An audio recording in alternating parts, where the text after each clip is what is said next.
धर्मेंद्र पद्मावती ने क्या किया,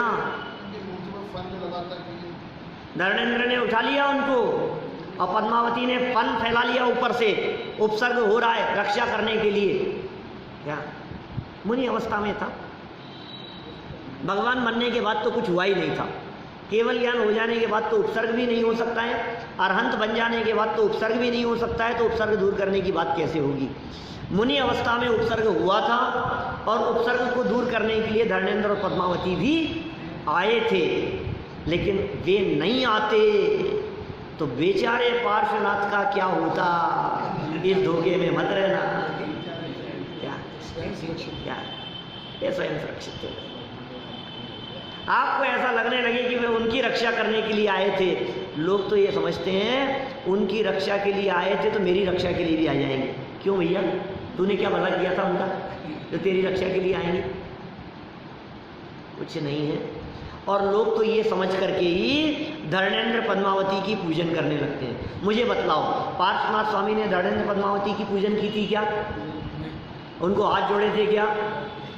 उनको असहाय जान करके तो पार्श्वनाथ स्वामी ने उनकी रक्षा की थी क्या?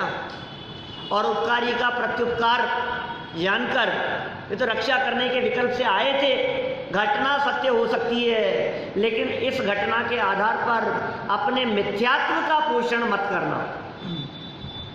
क्या ध्यान रखना, आपकी इस घटना के माध्यम से या इस घटना को सुनकर समझकर आपने यदि मिथ्यात्व का पोषण किया तो अपने ही भाव बिगड़ने वाले हैं। और हमारी इस मान्यता से कि धर्मेंद्र और पद्मावती ने रक्षा की थी, भगवान पार्श्वनाथ स्वामी का बहुत बड़ा अपमान है।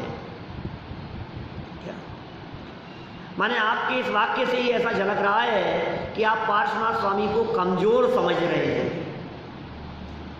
जबकि वे अतुल्य बल के धनी थे।